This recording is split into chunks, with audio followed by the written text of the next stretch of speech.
Queridos hermanos y hermanas, es siempre una alegría poder llegar hasta sus hogares a través de su programa, Profundizando en la Fe, a través de Televida y demás redes sociales. Qué bueno es dar gracias al Señor, qué bueno es vivir en su presencia. Y cada momento de la vida hemos de encomendarlo al Señor. Por eso siempre, incluso antes de levantarnos o cuando vamos a meditar la palabra, encomendar al Señor lo que vamos a hacer, que nos dé la luz, que nos dé su gracia, que nos dé su Espíritu. Oh Espíritu Santo, don de Dios y fuerza de lo alto, fuente de agua brotante de vida eterna, desciende y mora en nuestros corazones. Haznos verdaderos adoradores del Padre, testigos de Jesús, para llevar su nombre hasta los confines de la tierra. Amén. Y vamos a meditar en el Salmo 9. ¿Por qué te quedas lejos, Señor, y te escondes en el momento del aprieto? En su soberbia el impío oprime al infeliz y lo enreda en las intrigas que ha tramado. El malvado se gloría de su ambición, el codicioso blasfema y desprecia al Señor. El malvado dice con insolencia: no hay Dios que me pida cuentas. Su boca está llena de maldiciones, de engaños y de fraudes. Su lengua escucha maldad y opresión. En el zaguán se sienta al acecho para matar a escondidas al inocente. Pero tú ves las penas y los trabajos. Tú miras y los tomas en tus manos.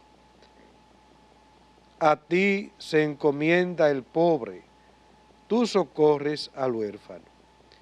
Gloria al Padre y al Hijo y al Espíritu Santo, como era en el principio, ahora y siempre, por los siglos de los siglos. Amén. Meditemos también en el Evangelio de este día, tomado de Mateo 12, 14, 21. En aquel tiempo, al salir de la sinagoga, los fariseos planearon el modo de acabar con Jesús. Pero Jesús se enteró, se marchó de allí y muchos lo siguieron. Él los curó a todos, mandándoles que no lo descubrieran. Así se cumplió lo dicho por medio del profeta Isaías: mirad a mi siervo, mi elegido, mi amado en quien me complazco. Sobre él pondré mi espíritu, para que anuncie el derecho a las naciones. No porfiará, no gritará, nadie escuchará su voz por las calles.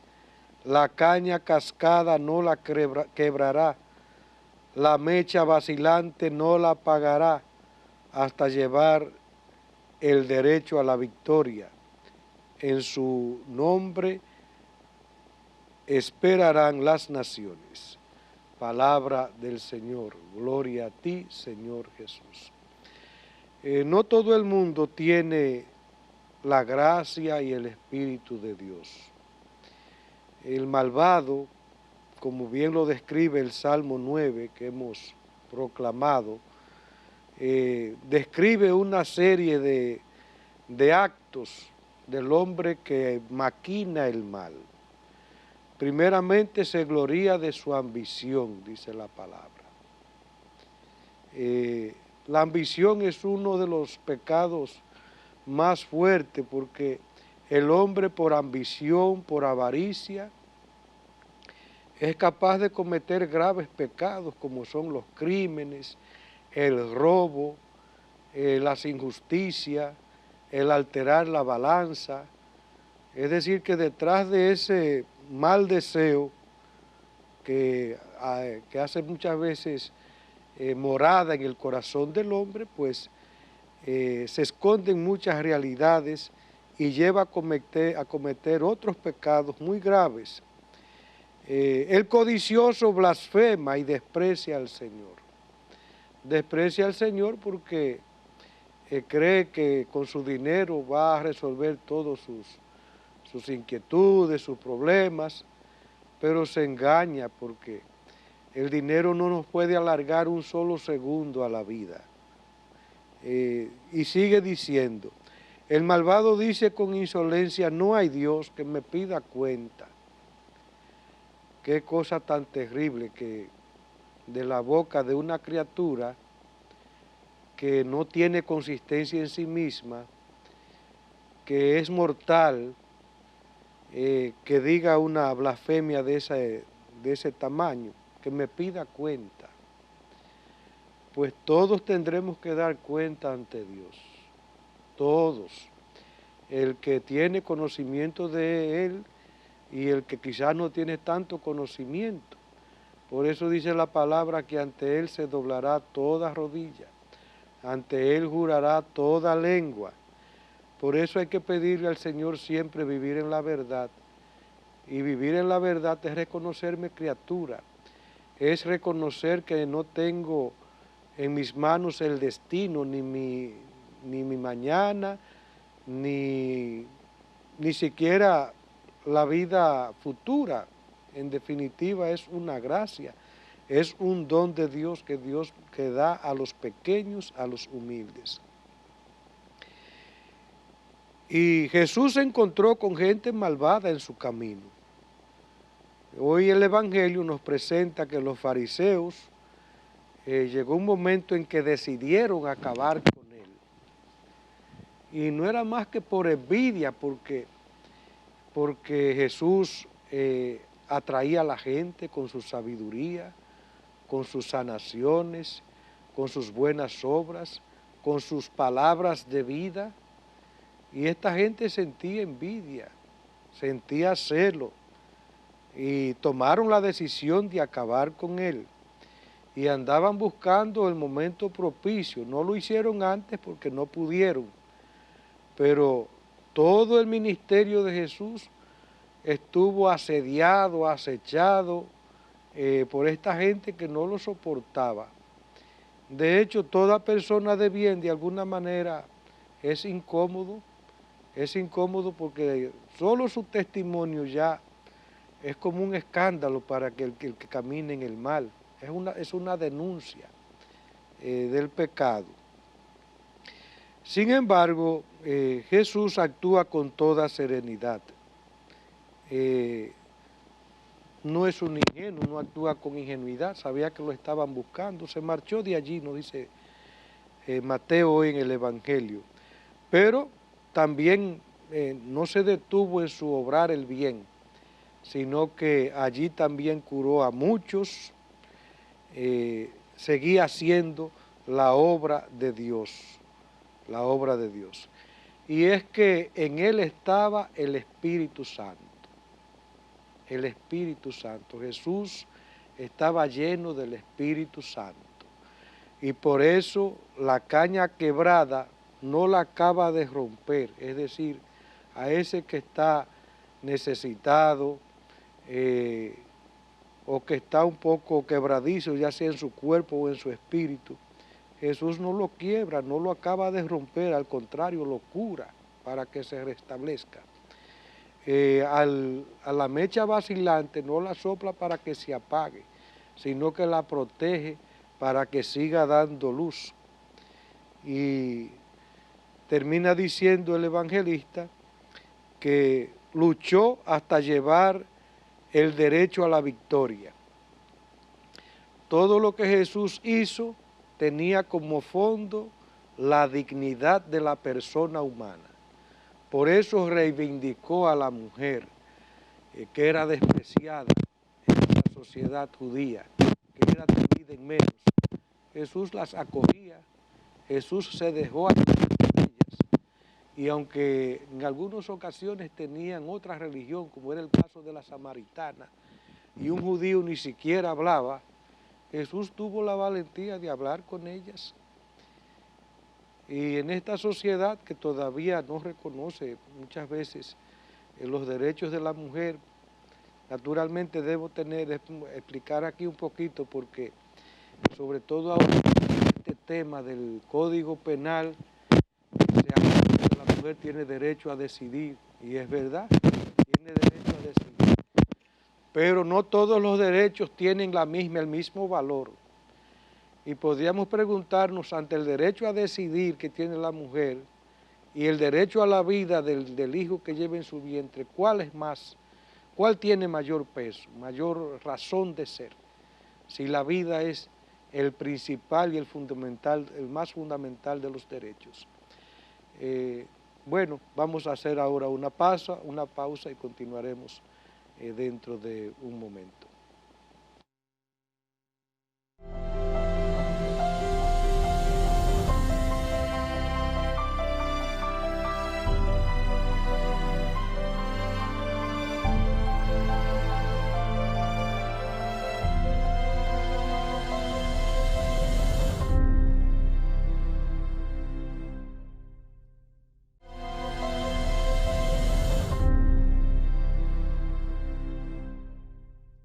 Bien, queridos hermanos, estamos analizando, viendo, profundizando un poco en todos estos capítulos el tema de la oración.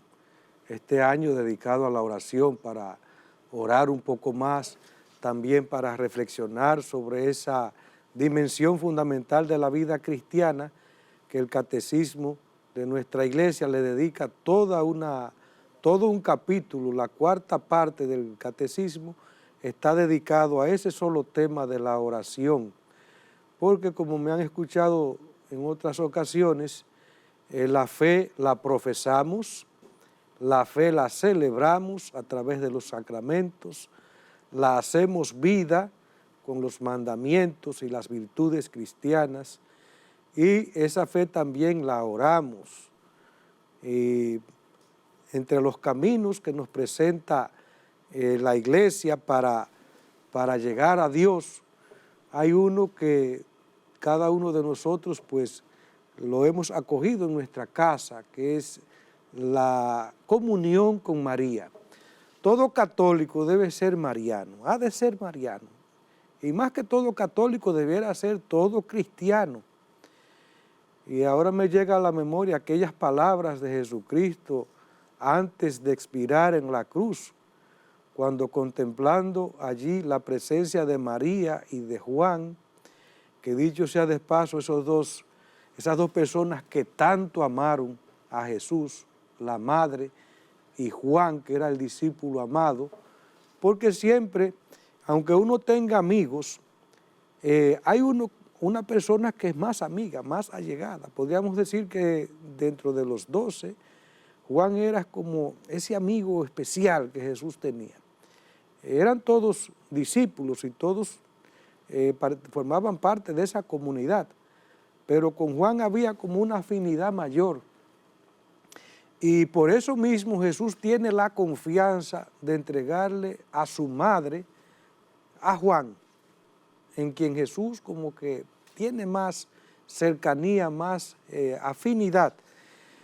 Y qué importantes son esas palabras de Jesús, porque las dice en el momento de su muerte, ya casi al expirar. Cuando una persona en el lecho del dolor, cuando está en la agonía, nos dice algo, esas palabras son muy significativas, tienen un gran significado y de hecho no se olvidan, simplemente por el momento en que son dichas, en que son expresadas. Y ahí dice Jesús al discípulo amado, primeramente a la madre, mujer, he ahí a tu hijo. Jesús también piensa en nosotros, pensó en el discípulo que necesitaba de una custodia, necesitaba de una protección, de un cuidado, y quién más que la madre para cuidar de sus hijos, y quién más que María, porque ella había vivido experiencias místicas de Dios, que los mismos apóstoles, a pesar de que habían contemplado milagros y habían visto tantas sanaciones y expulsiones de demonios, Pero la experiencia que María tenía de Dios, solo ella la había vivido. Eso no tenía parangón. Por tanto, María no se quiebra en su fe. ¿Quién más que María para custodiar entonces a los discípulos en su camino, en su peregrinar en la fe? Pues en Juan, ahí estaban todos los discípulos también representados y nosotros también, porque cada cristiano es un hijo. Es un hijo porque tenemos el Espíritu de Dios. Hay un solo Espíritu, ese Espíritu que nos hace hijos adoptivos de Dios. Le dice a María entonces, he ahí a tu hijo. Y luego volviéndose al discípulo, he ahí a tu madre. Y desde esa hora, nos dice la palabra, el discípulo se la llevó a su casa. Y llevarse a María a la casa significa desarrollar esa intimidad, esa comunión con la madre, esa confianza, que me puedo dirigir a ella con toda esa, con todo el corazón, como lo hace también nuestra gente sencilla, nuestro pueblo sencillo. Y por eso vemos que en nuestros santuarios marianos, la gente va con expresiones de cariño, a agradecer o a encomendar, agradecer milagros realizados o a encomendar situaciones que se van presentando en la vida. María, nuestra Madre. Vamos a ir viendo algunas de las expresiones del Ave María que nos pone el Catecismo, para ir un poco entrándonos en este canal que es María para llegar a Dios en la oración. En la Ave María, la primera expresión, Dios te salve María.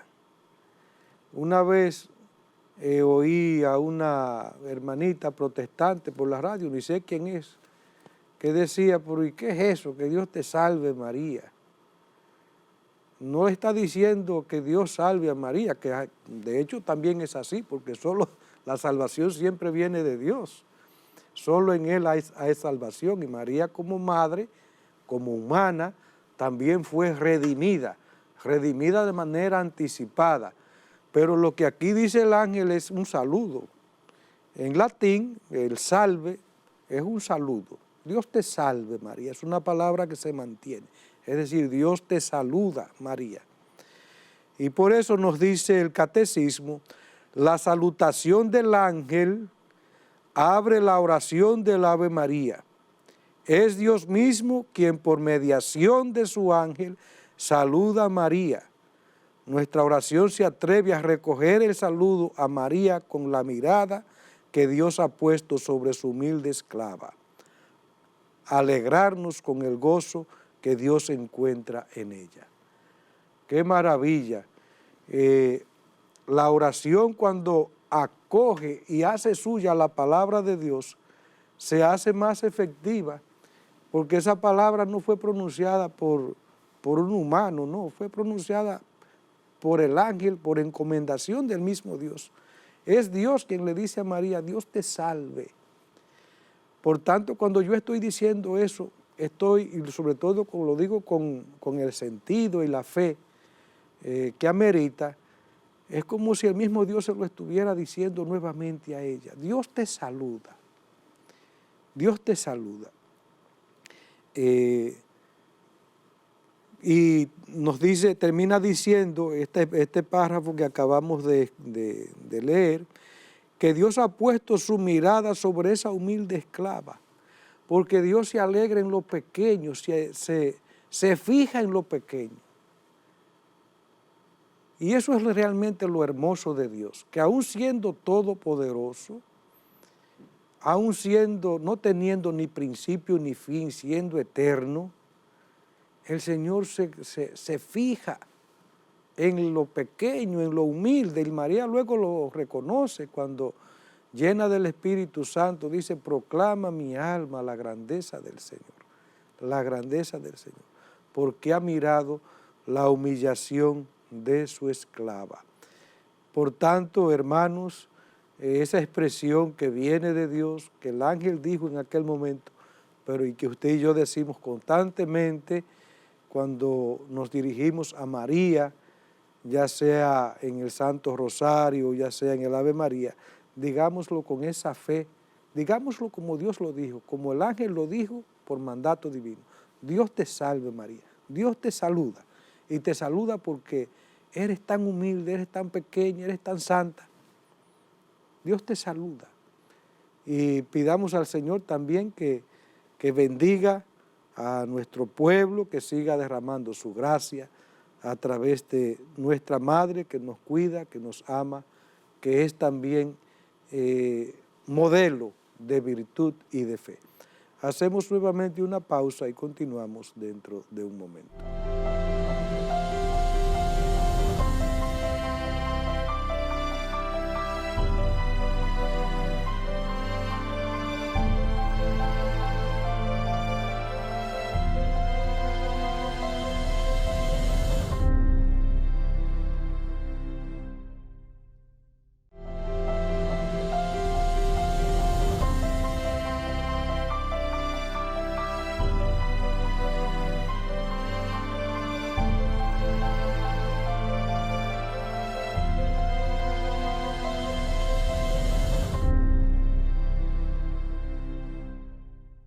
Bien, como llevábamos o íbamos diciendo en el segmento anterior, decíamos que María es un camino, es decir, una mediación para llegar hasta Dios en la oración. Naturalmente, el único mediador entre Dios y los hombres, mediador con todo el sentido de la palabra, es Jesús.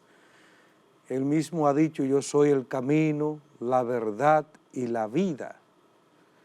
Y un camino es un segmento que nos lleva de un punto a otro. En Jesús se ha unido el cielo y la tierra, Dios y el hombre.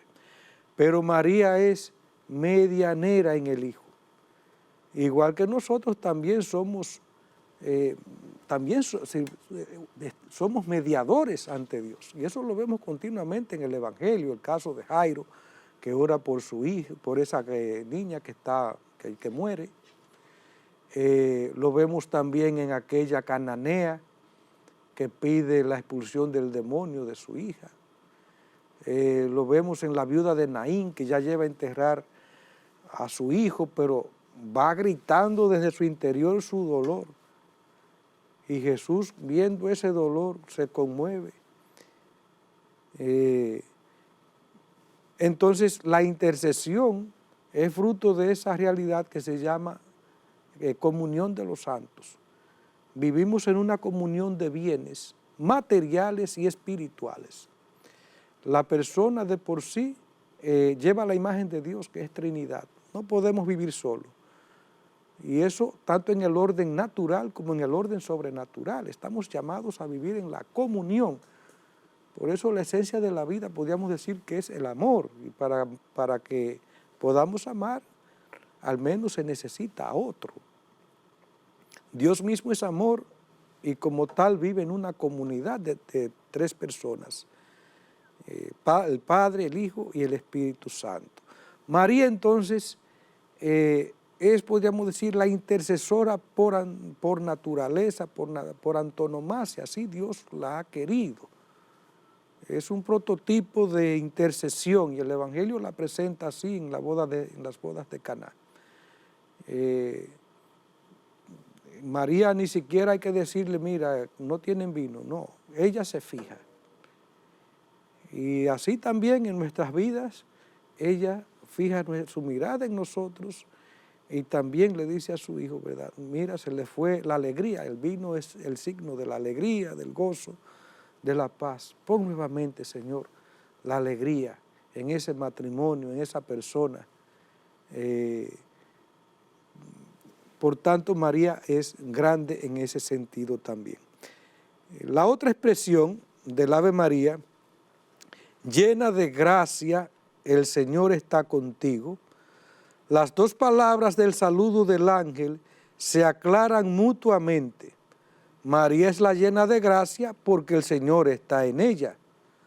La gracia de la que está colmada es la presencia de aquel que es la fuente de toda gracia. Alégrate, hija de Jerusalén.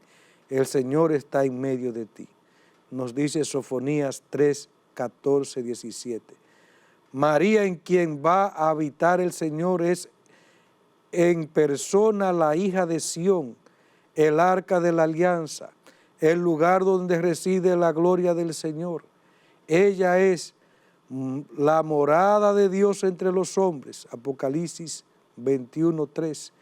Llena de gracia, se ha dado toda al que viene a habitar en ella y al que entregará al mundo. Llena de gracia, el Señor está contigo. Es llena de gracia por eso, porque la mayor gracia que pueda tener una persona es que esté en esa comunión con Dios. Y María estuvo en una comunión plena con Él, tanto es así que Dios toma carne en ella. Y nos dicen los santos padres que antes de María concebir en su seno, la palabra la concibe en su corazón. Y sobre todo las personas que han experimentado alguna vez un milagro en su vida, saben esto, que la fe es necesaria para que el Señor entonces obre en mí. Es lo que pasa en María. María dio total fe a la palabra de Dios y se hace en ella entonces presente el gran misterio de Dios, el misterio de la encarnación. También en otras partes nos dice el Evangelio que no pudo hacer allí muchos milagros porque faltaba fe. Faltaba fe. El hombre de hoy vive con una gran falta de fe. Naturalmente hay muchas razones de esa falta de fe, de la que María es gran testimonio. En un primer momento, una primera causa puede ser el mismo pecado en el que estamos viviendo. El pecado apaga la luz, apaga la verdad, apaga la comunión con Dios. Apaga nuestra semejanza con Dios. Por otra parte están las ideologías que arrancan la buena semilla de la verdad y de la justicia. Y hoy mismo leía en una página que le llaman Así Prensa, es un periódico español que tiene que va en esta línea también de dar a conocer la fe y la iglesia, y decía uno de los autores de la Enciclopedia Católica, ahí yo estaba viendo cómo cada día la iglesia antiguamente la dedicaba a una realidad y eso se ha ido olvidando. Por ejemplo, el lunes la gente acostumbraba a rezar por las ánimas del purgatorio, los martes por los ángeles, sobre todo por el ángel custodio. Los miércoles eran dedicados sobre todo a San José. El jueves de por sí es un jueves eucarístico. El viernes recordamos la pasión del Señor y de hecho la iglesia manda que el viernes debiéramos hacer abstinencia de carne y la gente antiguamente lo hacía. Eso se ha olvidado, pero es podríamos decir, es un ir para atrás. El sábado dedicado a la Virgen y el domingo naturalmente el Día del Señor. Por supuesto que en todos esos días, el centro es Jesús, porque es la fuente de toda gracia y santidad. Pero cuando oramos por las ánimas del purgatorio, estamos haciendo una obra de misericordia y estamos viviendo la comunión de la iglesia. Era como una forma de vivir en la comunión de la iglesia, en la comunión de los santos, durante toda la semana. Se nos ha ido el tiempo, tenemos que ir ya concluyendo. Hemos visto en este capítulo primeramente cómo el soberbio, el malvado, dejado de llevar de la ambición, acecha, comete la maldad, comete el pecado, incluso llega a decir que no hay Dios. con esa arrogancia y esa soberbia, que me pida cuentas. Esas son palabras muy terribles. Jesús pasó por esa acechanza, por esa amenaza. De hecho, pues muere en la cruz por envidia y por declararse hijo de Dios. Y en este capítulo hemos visto a María como un camino que nos lleva hasta Dios, viendo sobre todo esas dos expresiones del Ave María, esa oración tan sencilla, pero que conviene que la meditemos, que la reflexionemos. Dios te salve María, es el saludo de Dios a ella a través del ángel. Llena eres de gracia, el Señor está contigo. Es llena de gracia porque Dios está más que con ella, en ella. Que les bendiga el Dios Todopoderoso, Padre, Hijo y Espíritu Santo. Amén.